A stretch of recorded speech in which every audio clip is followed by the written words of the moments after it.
Graça e paz, irmãos. Coisa boa estar aqui de volta. Já é um tempão que eu não venho nessa igreja, ninguém me convida. Mas eu gostaria de convidar as irmãs para abrir a Bíblia no livro de Ruth. Livro de Ruth, no capítulo 3. Ruth, capítulo 3.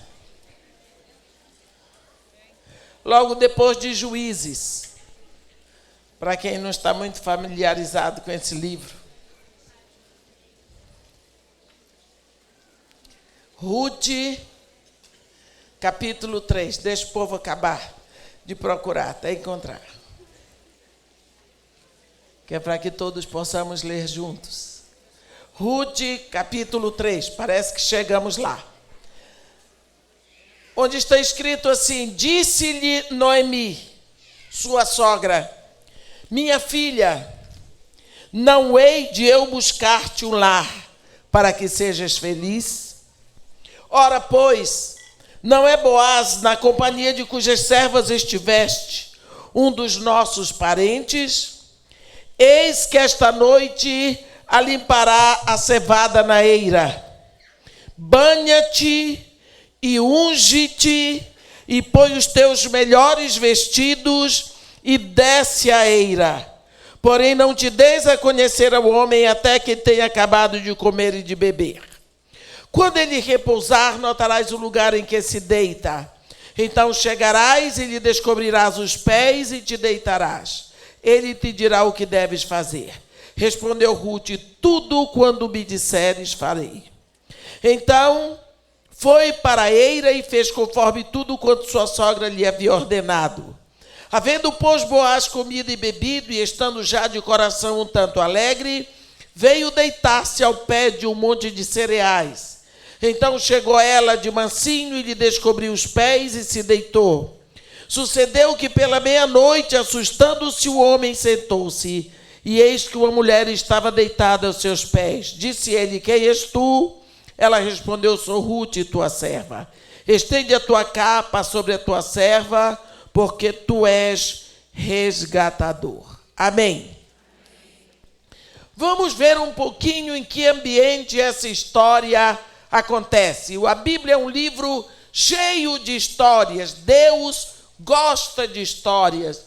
Deus escreve o maior épico do universo, que é a história de Deus com o homem. Em 3 capítulos, no primeiro capítulo, Deus cria o homem, no segundo capítulo, Deus perde o homem, no terceiro, Deus resgata o homem. Mas Deus colocou esse gosto por história no coração de cada ser humano. Vê que todos nós gostamos de história. A criança pode ser mais peralta. Não quer dormir, você conta uma historinha e ela vai acalmando. O homem conta história, o homem cria história, o homem ouve história, o homem gosta de história. A Bíblia é um livro cheio de histórias. E quando Jesus Cristo vem, ele cria histórias para poder ensinar, que são as parábolas, não é? Então aqui nós temos uma história que aconteceu muito tempo atrás. Uma família estava em dificuldade em Belém, porque veio fome em Belém. Então eles resolveram partir para outro país, eles foram para Moabe. Essa família, o marido se chamava Elimeleque, a esposa se chamava Noemi. Eles tinham 2 filhos, que se chamavam Maalon e Quilion. Então eles foram para Moabe. Com o tempo, esses 2 rapazes casaram com moças de lá, de Moabe. Maalon achou para casar uma moabita chamada Ruth. E Quilion achou uma outra chamada Orfa. Elimeleque, então, morre e Noemi fica viúva. Em seguida, morrem também os 2 filhos de Noemi. Então, Maalon morre e deixou Ruth viúva. Quilion morre e deixa a órfã viúva. Então agora são 3 viúvas. Naquela época, o rapaz, ele pagava um dote pela moça. Para não dizer que era um preço, era. Ele comprava a moça e quando ele falecia, a moça era propriedade.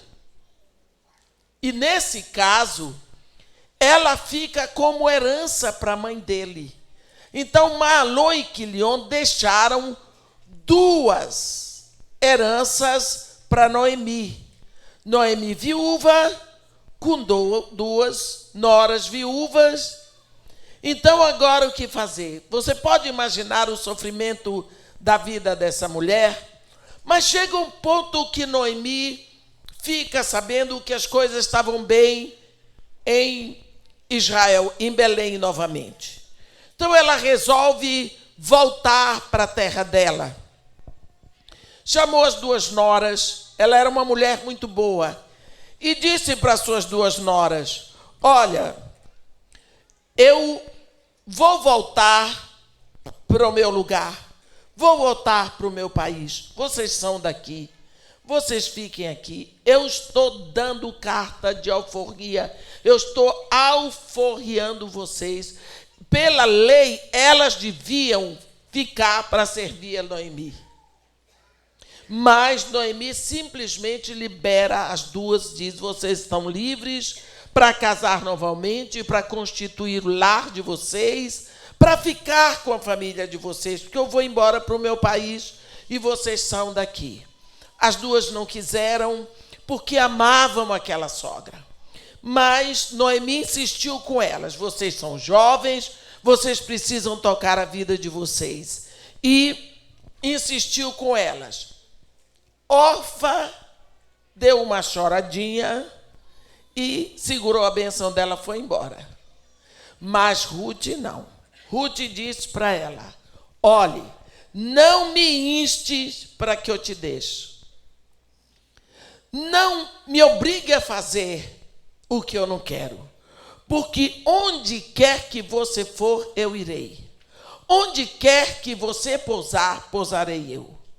O seu povo é o meu povo, o seu Deus é o meu Deus.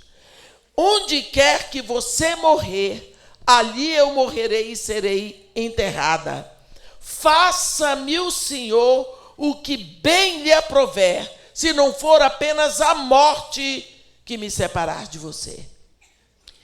E Noemi percebeu que Ruth estava decidida a voltar com ela para servi-la. Essa moça abre o coração. O que leva uma moça, uma pessoa jovem como Ruth, numa época em que mulher crescia na visão: eu vou casar, vou ter filhos, vou ser dona de casa. O que leva uma moça dessa a querer dedicar a vida dela para trabalhar, para servir uma velha dura que nem Noemi? Essa moça não pensou em si. Essa moça pensou em servir. Essa moça pensou em ajudar. Essa moça estendeu o coração, ela abriu a alma, ela derramou o amor dela sobre Noemi. E por isso Noemi volta para Belém e leva Ruth com ela. Quando eles chegam em Belém, você sabe que a primeira coisa que a Bíblia diz que Ruth foi fazer foi catar cereais para alimentar a sogra, não é? Noemi. Mas ela não sabia o que Noemi estava fazendo, porque havia uma lei que protegia Ruth. E Ruth não sabia. Era a lei do levirato. Eu vou explicar para vocês como é a lei do levirato. A lei do levirato, você depois lê bem isso em Gênesis 38. Quando um irmão casava, digamos, o meu filho casa, e ele morre sem que a esposa dele tenha tido um filho, então o meu segundo filho vai ter que dormir com a cunhada viúva, para que ela tenha descendência. Mas esse filho que nascer será considerado filho do que já morreu. Mais ou menos o seguinte: mulher não podia herdar, era o filho que herdava. Então, a herança que o meu filho que morreu deixou não podia passar para a esposa, teria que passar para o filho que ela tivesse. E esse filho pegaria essa herança para também proteger a mãe. Então, essa era a lei do levirato. Digamos, o rapaz casou, não teve filhos, morreu. O irmão dele vai se deitar com a cunhada. A cunhada engravida. O filho é considerado como filho do que já morreu. Mas digamos que o rapaz morre sem deixar herdeiro. Então, o irmão dele tem que se deitar com a cunhada. Só que o rapaz não quer. O rapaz se recusa. Então, essa moça, essa viúva, vai à porta da cidade, que é o lugar onde ficam as autoridades, e conta o caso dela. Ele é levado lá. Se, diante das autoridades, ele disser que não quer deitar com ela, ou que não quer casar com ela, então, diante de todos, ela vai desatar os laços da sandália dele. Ele vai ser conhecido, iria ser conhecido em Israel como o homem do pé descalço. Isso era uma vergonha muito grande naquela época. Isso era uma desonra muito grande. Isso significava um homem que se recusou a deitar com uma mulher. Hoje em dia o povo até aplaude, né? Mas naquela época a coisa era muito séria. Essa é a lei do levirato. Então, Ruth está protegida pela lei do levirato, só que ela não sabia porque ela era de Israel. Só que quando o rapaz morre e ele não deixa irmão, o parente macho mais próximo pode assumir esse papel. Então, agora nós vamos ver um pouco sobre isso. Aqui, agora chega Ruth com Noemi em Belém. Ruth, a estrangeira, a moabita. Chega Noemi toda humilhada, triste. As amigas diziam: chegou Noemi. Não me chamem Noemi. Me chamem de Mara, amarga. Por quê? Porque eu saí daqui cheia e voltei vazia. Eu tinha meu marido e meus filhos, hoje eu não tenho ninguém. E assim Noemi volta muito triste. Enquanto Ruth cuidava de ajudar para que Noemi não sofresse muito, Noemi estava por trás pensando em alguma coisa para Ruth. Olha, eu vou dizer uma coisa para vocês. Todas as vezes que sua mão está aberta para dar, ela também está aberta para receber. Se a sua mão se fecha para dar, ela também está fechada para receber. Ruth não abriu o coração, abriu, então o coração dela vai estar aberto para receber. E isso é uma lei eterna. Por isso Jesus Cristo diz: dai e vos será dado. O que vai acontecer aqui? No capítulo 3, Noemi chama Ruth e diz para ela: minha filha, não hei de eu buscar-te um lar para que sejas feliz? Como que Ruth podia imaginar que a sogra estava arrumando um casamento para ela. Ela era uma moabita. Como é que ela ia casar com um israelita? Os israelitas eram completamente contra isso. Eles casavam entre si. Mas Noemi, uma israelita, está dizendo para ela: minha filha. Ruth deve ter tomado um susto. E Ruth estava catando cereais na fazenda de um homem muito rico, que se chamava Boaz. E ele era bom com a Ruth, porque sabia que a Ruth era uma pessoa boa com Noemi, e ele era um parente distante do marido de Noemi, que também tinha falecido. Então esse homem também tinha um coração bom. Ruth então diz para ela: ora, pois, não é Boaz, na companhia de cujas servas estiveste, um dos nossos parentes? Eis que esta noite a limpará cevada na eira. Que velhinha, né? Ela já tinha feito o dever de casa todinho. Ela já tinha ido procurar saber, já sabia onde estava o Boaz, já sabia onde que Boaz estava, e já sabia a agenda de Boaz para aquela noite. Hein? Olha,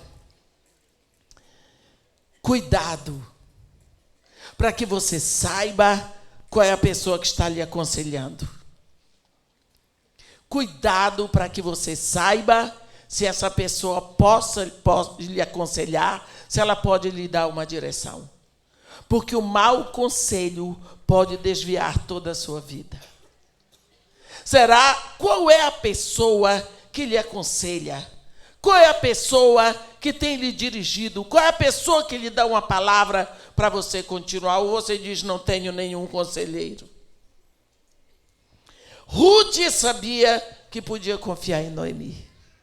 Noemi já tinha esse tempo todo pensado e procurado pela lei proteger Ruth. Porque Ruth não se preocupou consigo mesmo. Ela pensou em fazer bem a Noemi. Agora ela diz: Boaz, aquele homem em cujo campo tu tens catado cereal. Tu tens catado no meio das servas dele. Mas esse homem é um parente nosso. Ruth não sabia. Mas Noemi já tinha ido descobrir tudo. E ela disse: hoje à noite ele vai limpar cevada na eira. Enquanto Ruth saía para trabalhar, Noemi ia fazer o deverzinho de casa. Ela estava de olho. Olha o conselho que ela vai dar a Ruth: banha-te e unge-te, e põe os teus melhores vestidos e desce a eira. Porém não te deis a conhecer ao homem até que tenha acabado de comer e beber. Quando ele repousar, notarás o lugar em que se deita. Então chegarás e lhe descobrirás os pés. E te deitarás. Ele te dirá o que deves fazer. Por que descobrir os pés? Quando Ruth descobriu os pés de Boaz, Boaz devia saber: isso é uma ameaça. Ela pode desatar as sandálias do meu pé diante das autoridades. Essa moça está vindo a mim pela lei do levirato. Ela está me chamando como parente remidor. Mas olha, primeiro, Noemi diz para ela: banha-te. Será que Ruth não era de tomar banho? Ela diz: banha-te. Isso significa, essa moça tinha vindo de Moabe, do lugar distante, mas de um lugar menor, diante de Israel, seria considerado o terceiro mundo. Lá, ela tinha deixado a família, lá ela tinha deixado os costumes, lá ela tinha deixado sepultado o marido. O que ela trazia de Moabe era saudade, era viuvez, era humilhação, era dor. Então, Noemi está estabelecendo para ela: tu vais começar uma vida nova. E para nós começarmos algo novo, é preciso que nós quitemos tudo no passado. O passado tem que estar quitado, resolvido, se nós queremos olhar para o futuro inteiras. Quantas vezes você quer começar um novo momento na sua vida, mas você está atrelado no passado? Você está amarrado no passado?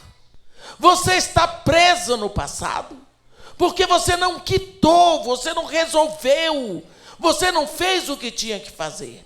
Ela diz: banha-te, lava toda a sujeira de Moabe, deixa ir embora toda a poeira de Moabe, lava toda a dor de Moabe, lava a viuvez, deixa cessar a lágrima de Moabe, limpa as lembranças de Moabe, desterra Moabe, lava-te, tira tudo de Moabe que ainda está em ti, porque Moabe só te causou dor, perda, vergonha, humilhação.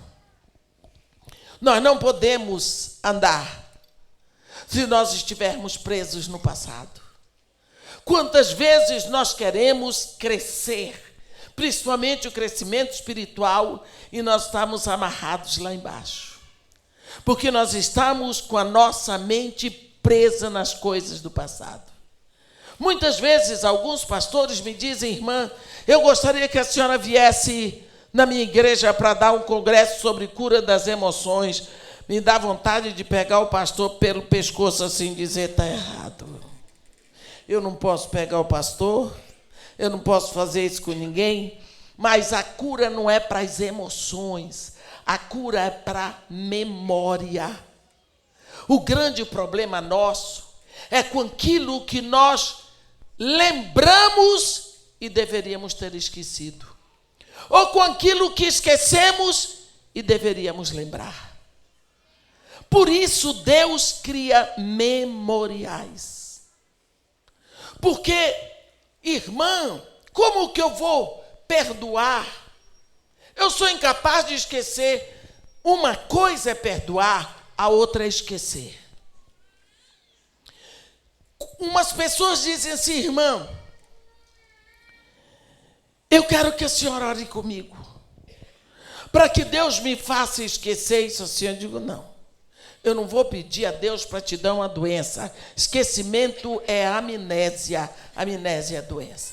Eu não vou pedir a Deus para te dar uma doença, que Ele não tem doença para dar. Nós podemos orar para que Deus cure a sua lembrança, de forma que quando você lembrar, aquilo não dói. Lembra quando Jesus foi à cruz? Ao terceiro dia ele ressuscita, ele aparece no meio dos discípulos, e daqui a pouco ele vai novamente, lá está Tomé. Ele diz: Tomé, olha as minhas mãos, põe o teu dedo no meu lado. Jesus Cristo não era doido de mandar alguém botar o dedo no lado se ainda estivesse doendo. Isso significa que a cicatriz estava lá, mas a dor tinha passado. Isso significa o nosso perdão. Nós lembramos do que aconteceu, mas não sentimos dor. Sabe quando você passou por dificuldades na sua vida? Porque nós não temos passado, nós temos uma história. E nessa nossa história, muitas bruxas apareceram. mas também muitas fadas madrinhas. Veio muita gente boa que nunca mais a gente viu. Mas veio gente que a gente nunca mais quer ver. Eles causaram dano, eles causaram prejuízo, eles nos trouxeram dor, eles traíram e assim por diante. Você não pode ficar retendo essas pessoas. Você tem que liberar. Mas não é liberar assim, sai que eu não quero te ver. Não, é perdoar. Jesus Cristo disse que é para perdoar. É tão difícil, não é? A pessoa levou seu marido de casa, né? Levou seu marido, paquerou seu marido. Difícil, né? Uma moça me disse, irmã, que quando eu era pequeno, meu pai saiu de casa, maior amiga da minha irmã, levou o papai de casa e disse, minha amiga. Eu disse, minha filha, como era seu pai? Ele era horrível, batia na minha mãe. Eu digo, então essa amiga fez um favor.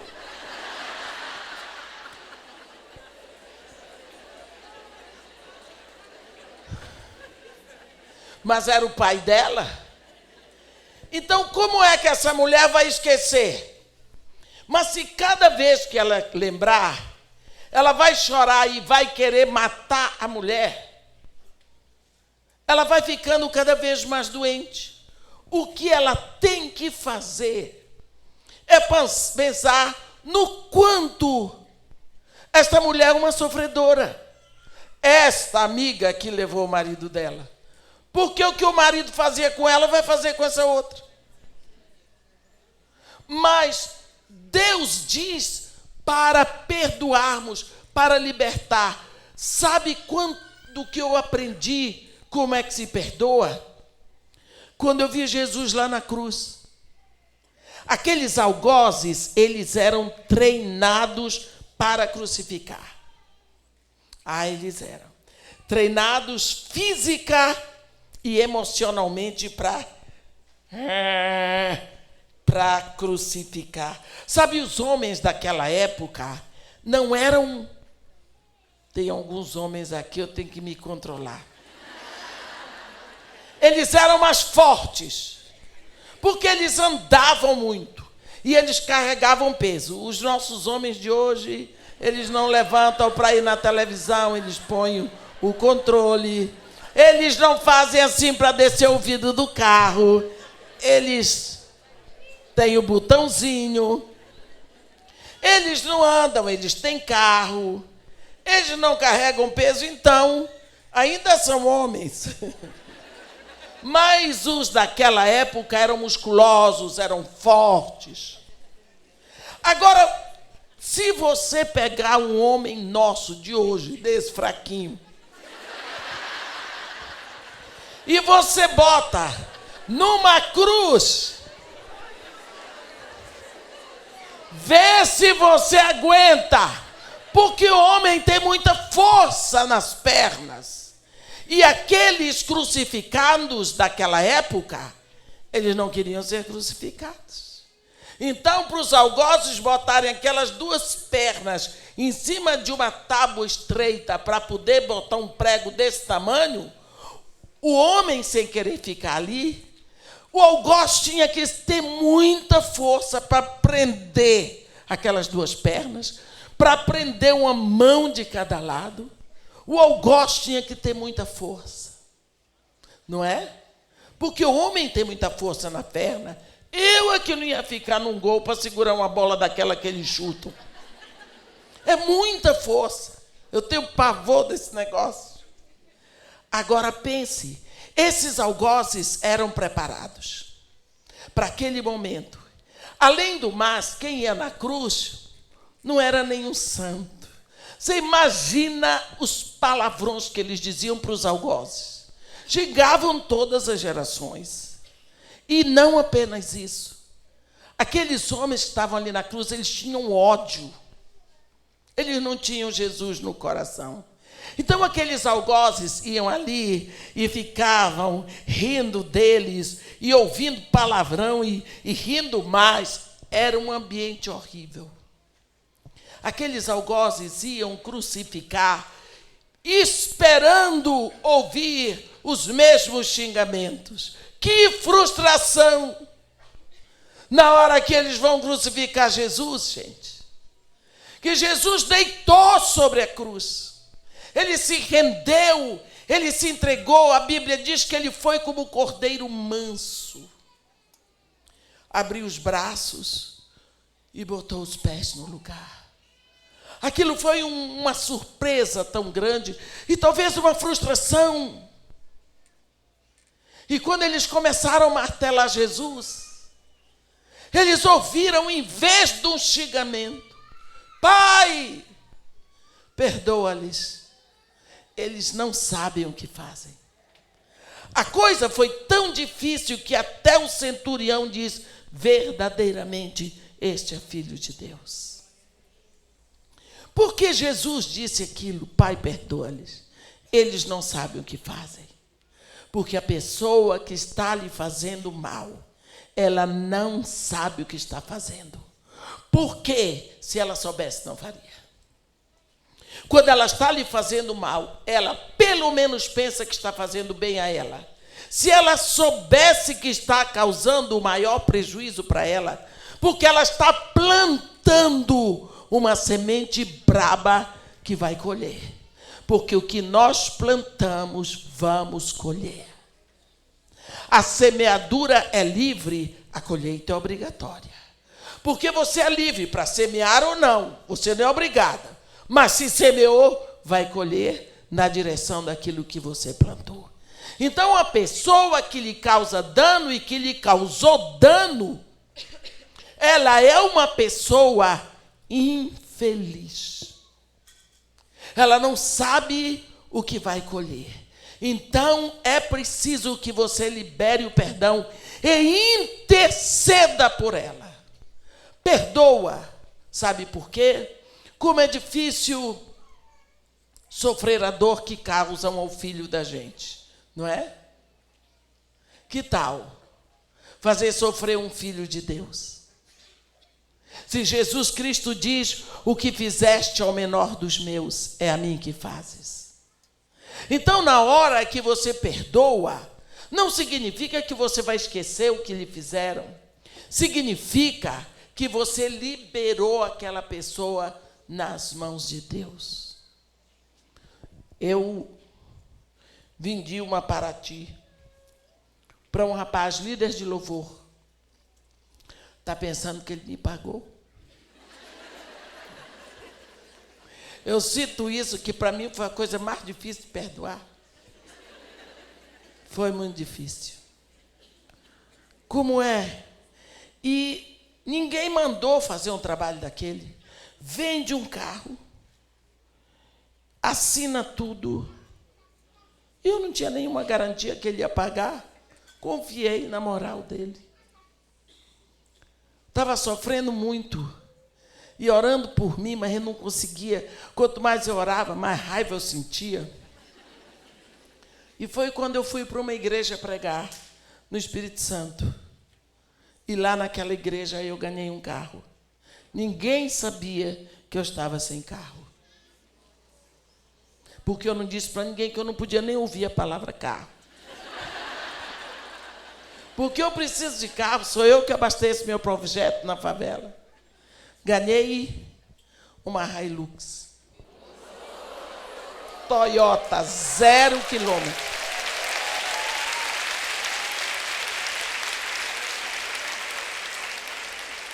Automática, diesel, banco de couro, uma coisa maravilhosa. Eu nunca tinha tido um carro automático. Até hoje eu não sei como é que alguém pode viver sem ter uma Hilux.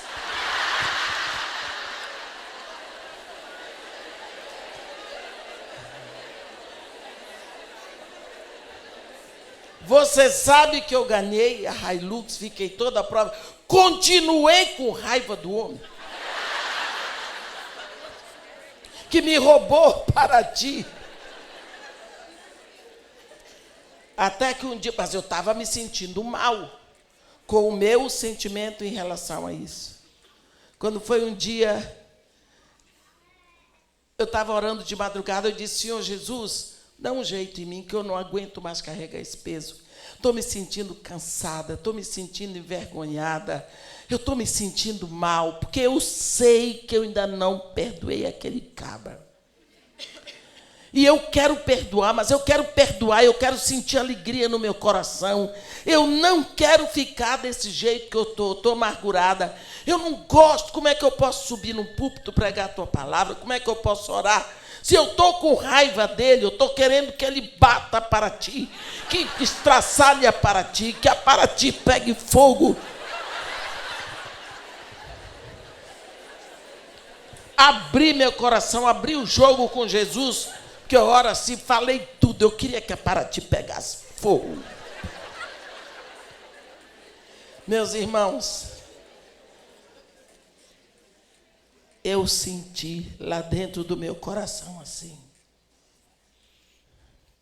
ele é meu filho. Filho ladrão.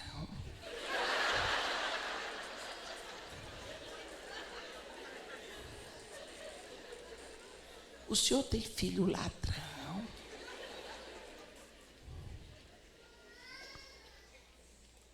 Eu tenho filho ladrão, assassino. Você não está querendo matar o homem?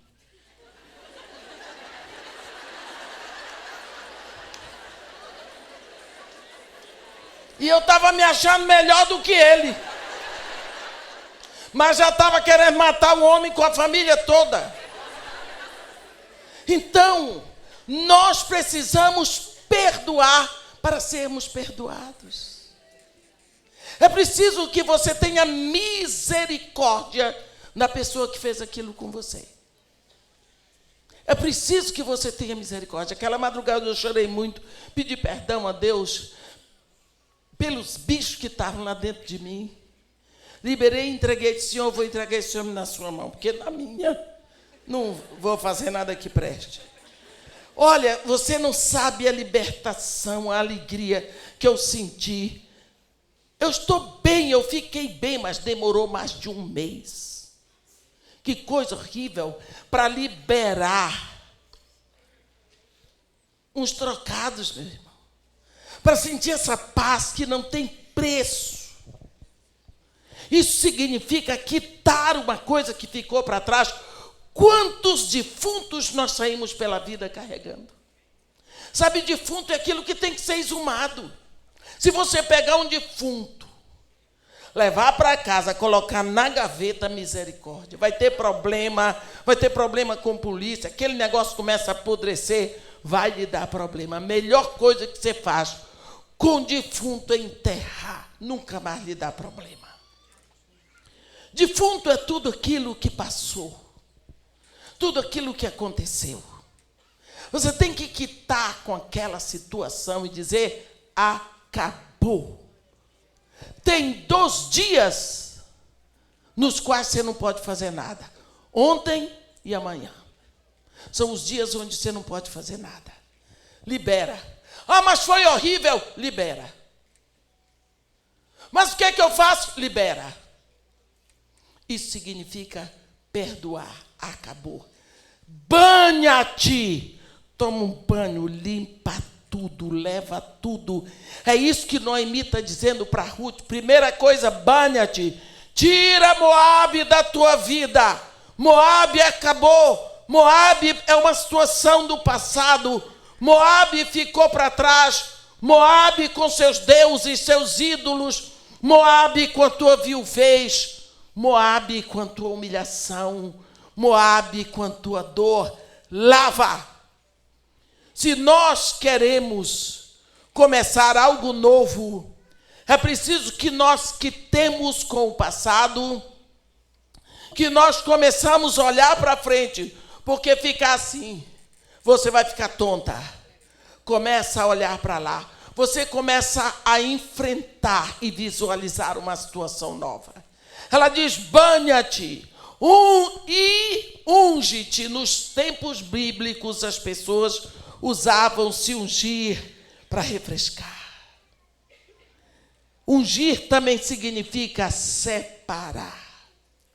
Uma moça que estava viúva, presa na viuvez, no sofrimento que passou, na dor que chorava, e agora ela se prepara para um casamento, ela tem que se separar totalmente e começar a pensar no noivo. Ela tem que começar a pensar no enxoval, ela tem que começar a pensar na sua casa nova, ela tem que ter pensamentos de noiva, de futuro, de esposa, de filhos, de lar. Ela não pode pensar na viúva, no marido que passou lá no passado. Unge-te, separa-te para alguma coisa nova. É difícil você se separar para uma coisa nova, às vezes. Eu me lembro quando Deus me chamou para o ministério, comecei a pregar. Tinha dificuldade, porque eu era uma árvore de Natal, toda enfeitada. Aí tinha igrejas que não podiam me chamar, porque... né? Aí eu comecei a assumir umas saias longas. E fui até que eu acertei. Não bota mais nada, não pinta mais nada, porque assim dá certo na igreja batista, na pentecostal. Acabou. Mas foi difícil acertar isso aí. Porque eu gostava daquilo. Eu disse, não, mas eu agora sou uma pregadora. Eu não tenho que me preocupar com o que o povo vai pensar. Se eu uso o batom, se eu tiro o brilho do rosto. Eu tenho que saber que o meu objetivo é que eles prestem atenção no que eu estou pregando. Talvez eu tenha dado uma exagerada, né? Mas, pelo menos, ninguém pode me chamar de árvore de Natal. Separar, quer dizer, unge-te. Passa a ter o foco e focalizar no teu alvo. O alvo de Ruth, agora, ele existia. E o alvo de Ruth era um homem. Separa-te para ele. Unge-te para ele. Ela não tinha muitas coisas para olhar. Não era se separar para ter marido, era para um homem específico. Você, quando tem uma situação, você tem que saber que aquela situação é o seu alvo. E você tem que fazer tudo para conseguir aquele alvo. Não dá para você ficar pensando em muitas coisas. Se você tem um concurso para fazer, você vai esquecer tudo mais para se dedicar àquele concurso. Se você tem uma família para cuidar, você vai pensar naquela família. Se você tem o seu noivo, você vai focalizar naquele noivo. Então é isso que Noemi está dizendo. Depois que você deixou as coisas do passado, a viuvez e a dor, você agora não mais vai ser viúva. Libera a viuvez, que a viuvez ficou em Moabe. Você saiu de Moabe. Agora lave tudo de Moabe, tire tudo de Moabe e se unja, se separe para uma nova parte da sua história. Quantas vezes nós misturamos as coisas e vivemos hoje comparando com o passado, não é? Eu estou casada, mas eu devia ter casado com fulano, que fulano era mais carinhoso, fulano era mais rico, fulano... Você não se separou? Você não está casada com aquele, você está casada com esse aqui. É esse que é o seu marido. Às vezes você compara os seus filhos com os filhos dos outros, achando que o filho do outro é mais fácil, achando que o filho do outro é melhor para ter. O filho que Deus botou no seu ventre é esse aí que você tem. Você não escolheu esse filho, mas esse filho também não escolheu você. Isso é uma história de Deus. Foi Deus que fez. Foi Deus que escolheu o seu ventre. Foi Deus que trouxe esse filho e formou esse filho dentro do seu ventre. Então, separe-se para uma coisa nova. Quando vem um filho, ele vem cheio de novidades que você não sabe nada a respeito daquilo ali. E não fique pensando, ai, minha filhinha é um anjinho. Não é, não. É um pecador pequenininho. É um pecador que acabou de nascer. A Bíblia diz, em pecado me concebeu minha mãe. Você não sabe as tendências nem as inclinações daquele pecadorzinho. Você viu que ele dá chilique, chega, fica vermelho. É ira. Já nasceu o pacote todo. É. Você já viu o salmista orando no Salmo 139? Dizendo para Deus, tu formaste o meu interior. Tu me teceste no ventre da minha mãe. Os meus ossos não foram de ti encobertos quando no oculto eu fui formado e entretecido como nas profundezas da terra. Tu, Senhor, me viste a substância ainda informe, e no teu livro todos os meus dias foram escritos e determinados, quando nenhum deles existia. Deus determina o número dos anos que os nossos filhos vão viver aqui na terra, antes que eles nasçam, porque Deus é o fabricante. Tá? Então você tem que se preparar para uma coisa nova. Filho é coisa nova. Você tem que se separar para Ele. Você tem que se ungir. No momento, o conselho que Noemi, que mulher sábia, deu para Ruth: lava tudo do passado, quita com o passado, deixa Moabe e te separa. Porque tu agora não vais ter mais viuvez. Tu tens que começar a pensar como noiva, com novidade de vida. Porque agora tu tens que começar a sonhar. Tu tens que começar a planejar. Tu tens que começar a pensar como que tu queres a tua vida. Porque tudo se faz novo. A Bíblia diz, quando Deus fala em Isaías 53, eis que faço coisa nova que está saindo à luz. Porventura não percebeis? Às vezes Deus está começando a fazer uma coisa nova na sua vida, você nem percebeu. Né? Você nem percebeu. Mas é preciso que você esteja atenta. Porque uma vez que você se lavou e quitou com o passado, você se firma olhando para frente, você tem que se separar para o que tem na frente. A sua história continua. Ela diz, lava-te e unge-te e põe os teus melhores vestidos. Aleluia. O modo como nos vestimos indica para os outros a nossa intenção. Você vai sempre no mesmo posto de gasolina para abastecer o seu carro. Você vai de calça jeans, blusa, arrumadinho, você vai trabalhar. Mas um dia, seu filho pede o carro emprestado sexta-feira e você deixa ele pegar o seu carro.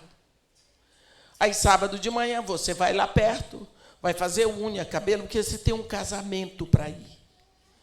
E aí, o casamento, 5 horas, você desce, toda arrumada, toda ripimposa, o salto dessa altura, toda cheirosa nas joias, para você ir para o casamento.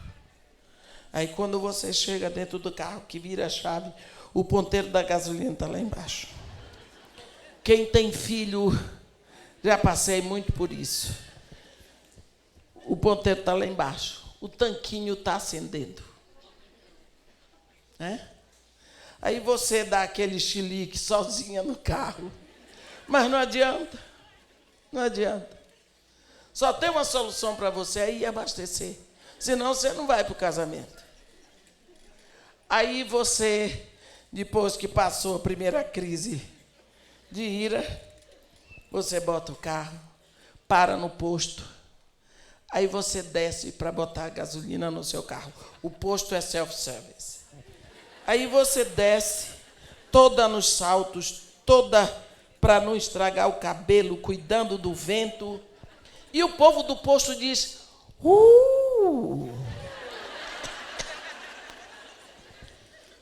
onde é a festa? Por que o povo sabe? Por causa do jeito que você se vestiu. O modo como você se veste indica a sua intenção. Se você botar uma saída de praia, todo mundo sabe, vai para a praia. Lógico. Então, aqui, Noemi diz para ela, põe os teus melhores vestidos. É tempo de festa. Tu vais te encontrar com o noivo. Noivo. Quem já foi noiva aqui, levanta a mão. Eita. É a época que a gente se veste melhor, não é? Lógico, a gente quer segurar o rapaz, bota os melhores vestidos, fala melhor, tudo é melhor. Porque a gente tem que segurar, pelo menos até o casamento.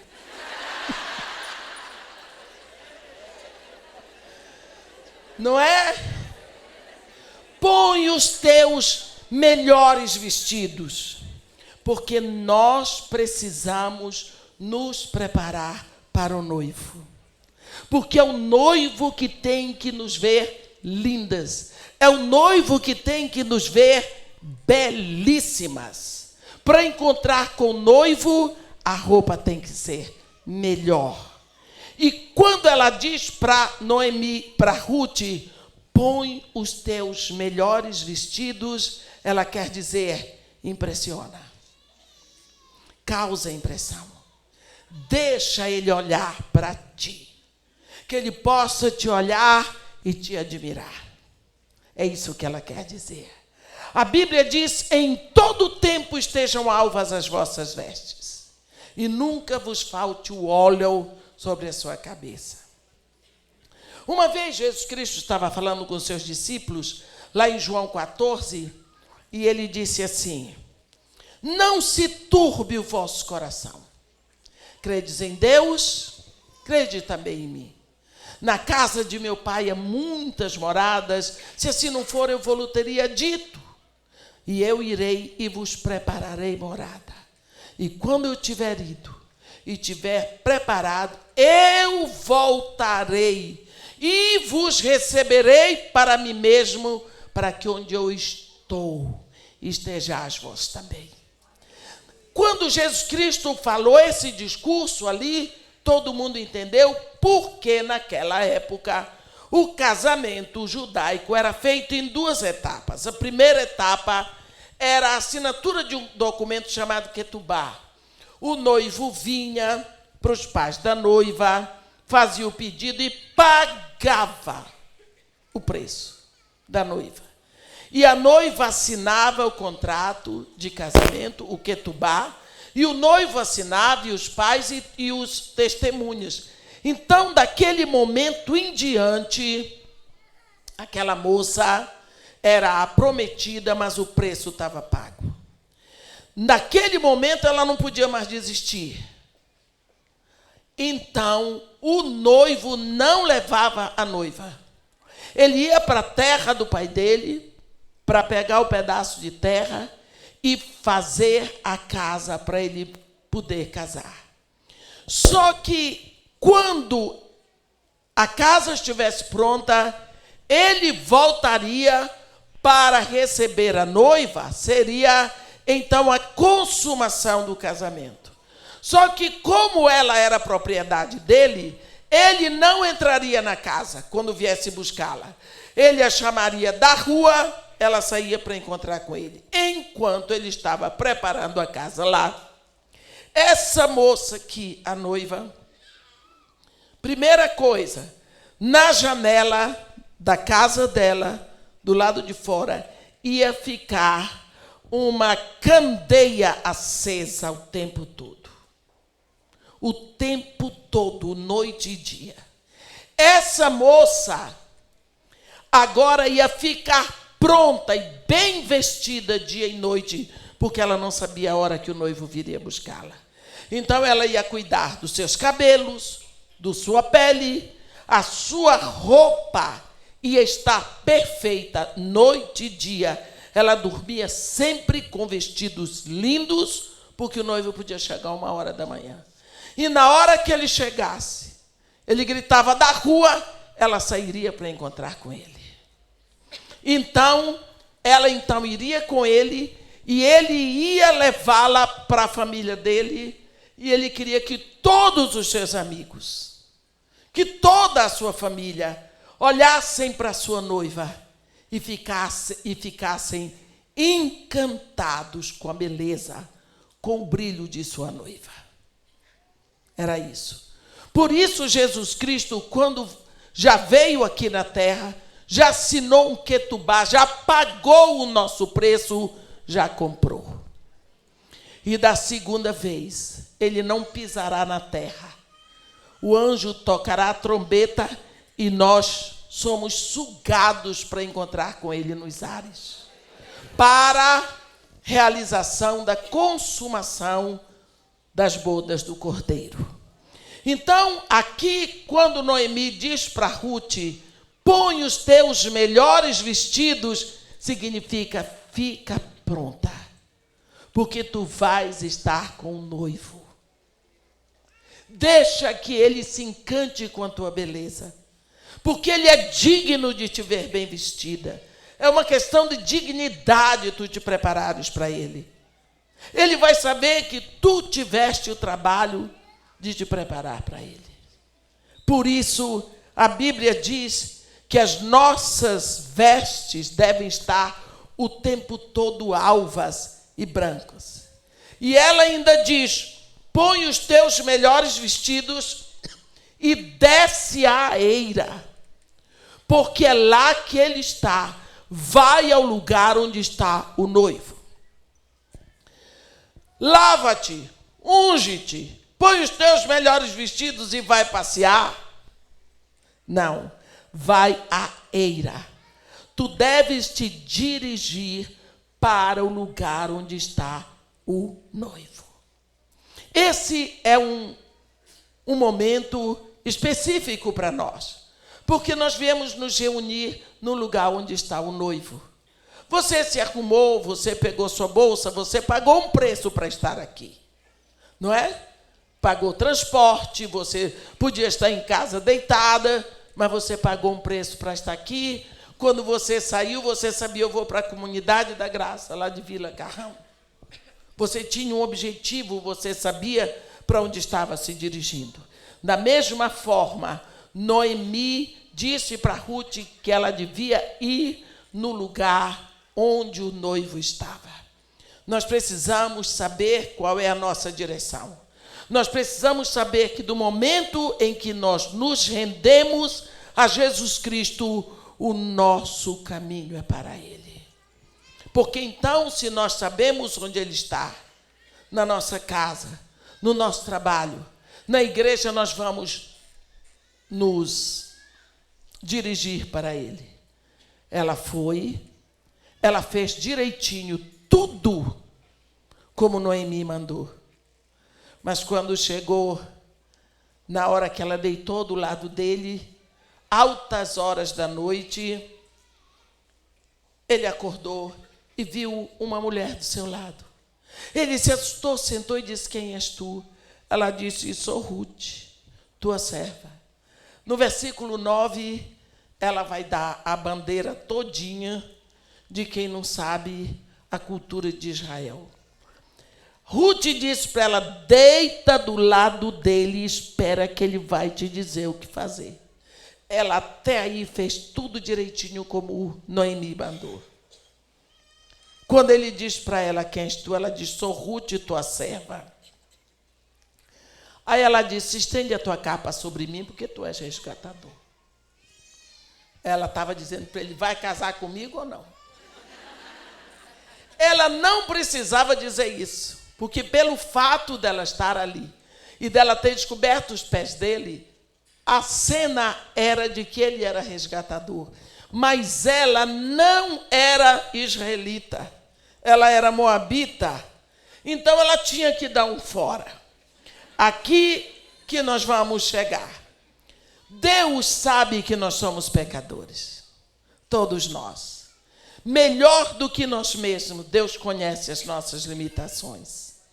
E Ele sabe que, como seus filhos, mesmo tendo Ele nos dado o seu próprio Espírito, Ele sabe que nós temos as nossas limitações e que nós sempre vamos estar cometendo excessos. Nem por Ruth ter dado esse excesso, Boaz deixou de casar com ela.